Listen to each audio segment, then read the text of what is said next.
বিরাট শক্তির নজিরবিহীন ফাঁদে পড়লো বিএনপি সরকার। হ্যাঁ, সেই জল্পনা কল্পনা এখন দিবালোকের ন্যায় স্পষ্ট হচ্ছে, অনেকটা ফাঁস হয়ে যাওয়ার মতো। কি সেই জল্পনা কল্পনা? বিএনপি সরকারকে আমেরিকা ক্ষমতা এনে দিয়েছে, যার প্রমাণ খলিল রহমান পররাষ্ট্রমন্ত্রী, এবং আমেরিকার সাথে গোপন চুক্তি হয়েছে নির্বাচনের 3 দিন আগে। এটা রাজনীতিতে এস্টাবলিশড। তারপর অনেকের মধ্যে কনফিউশন রয়েছে, আসলে কি তাই? এই সরকার কি তাহলে আমেরিকার কাছে ধরা? যেমন সহজ হিসাব দেখেন, ডক্টর খলিল রহমানকে পররাষ্ট্রমন্ত্রী বানানো বিএনপির লোকজন এটা মানতে পারেনি, তারা আশ্চর্য হয়েছে। তাহলে এটার রহস্য বা জবাব কি? জবাব হচ্ছে যুক্তরাষ্ট্র খলিল রহমানকে বসিয়ে দিয়েছে খলিল রহমান পররাষ্ট্রমন্ত্রী, এবং যুক্তরাষ্ট্র বিএনপি সরকারের মন্ত্রী বানায়, এবং যুক্তরাষ্ট্রের অনুমতি ছাড়া অনেক কিছু করা যায় না।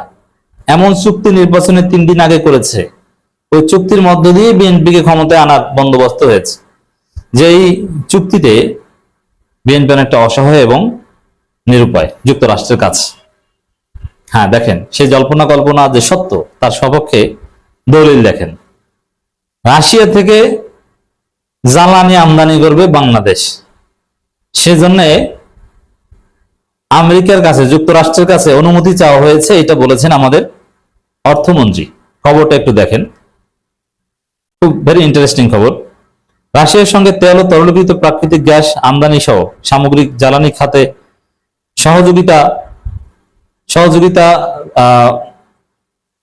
রাষ্ট্রদূতের সঙ্গে বৈঠক শেষে পরিকল্পনা মন্ত্রী বলছেন, রাশিয়ার সঙ্গে জ্বালানি সহযোগিতা বিষয়ে যুক্তরাষ্ট্রের অনুমতি চাওয়া হয়েছে। এটা হচ্ছে সহজ খবর।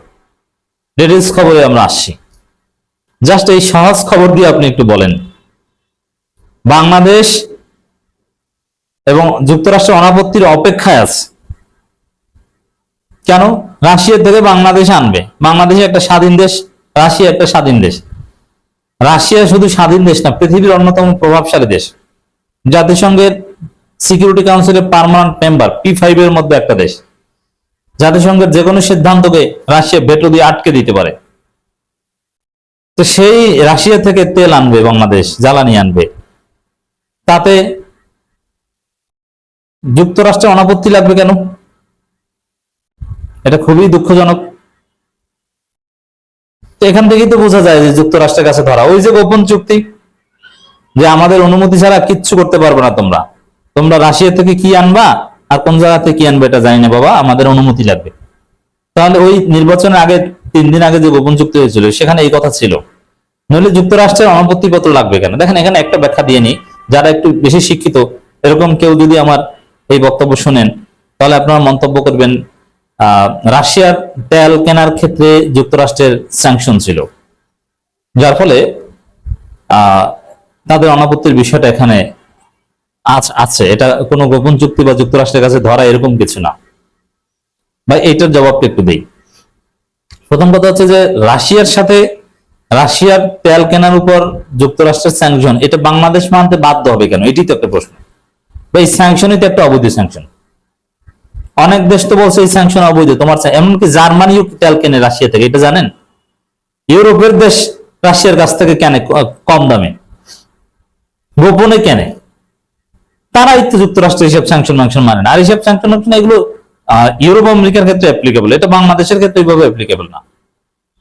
নাম্বার 1।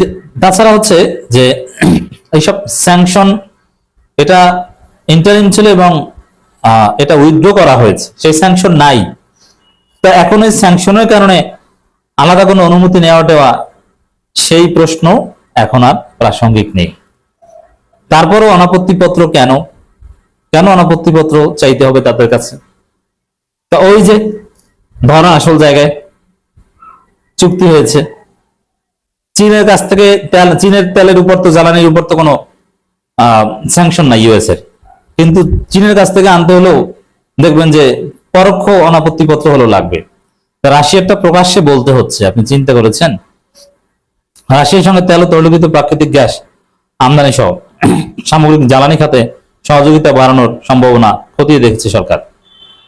তবে এই উদ্যোগের ক্ষেত্রে কিছু চ্যালেঞ্জ রয়েছে, বিশেষ করে মার্কিন নিষেধাজ্ঞা সংক্রান্ত বিষয়গুলো। সরকার এই বিষয়গুলো যুক্তরাষ্ট্রের পক্ষ থেকে একটি অনাপত্তি পত্র পাওয়ার অপেক্ষায় রয়েছে। মানে আর যাই হোক, ওইটা কিন্তু নাই। আর দ্বিতীয় কথা হচ্ছে যে থাকলে ওটা বাংলাদেশের ক্ষেত্রে প্রযোজ্য না। বাংলাদেশ এটা মানবে কেন? না, যুক্তরাষ্ট্রকে অসন্তুষ্ট করে কিছু করা যাবে না। শেখ হাসিনা হলে যুক্তরাষ্ট্রকে এখানে গুনতেন না।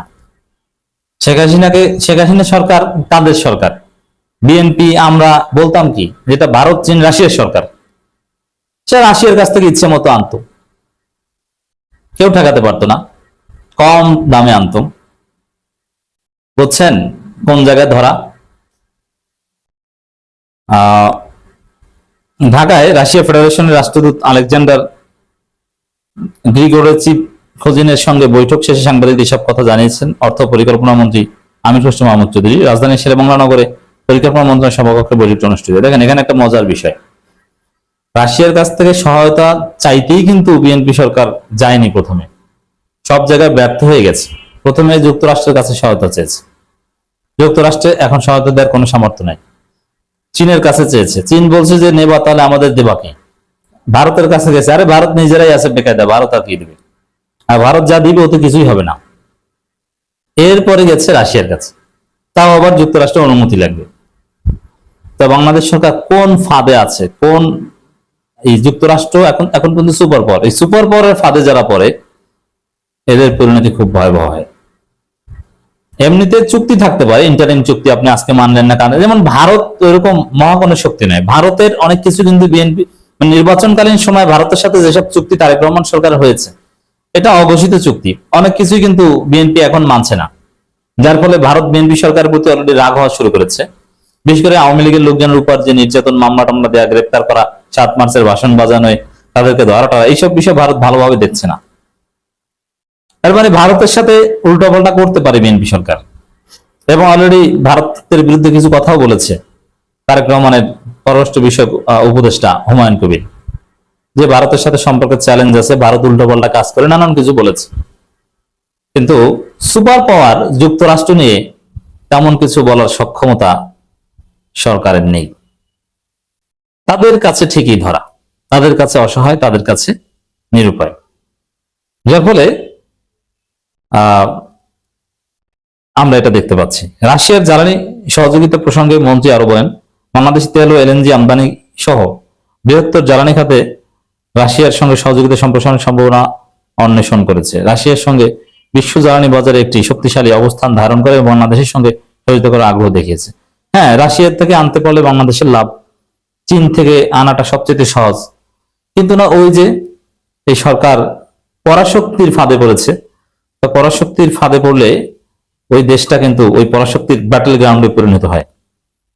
অতএব এটা অশনি সংকেত বাংলাদেশের জন্য।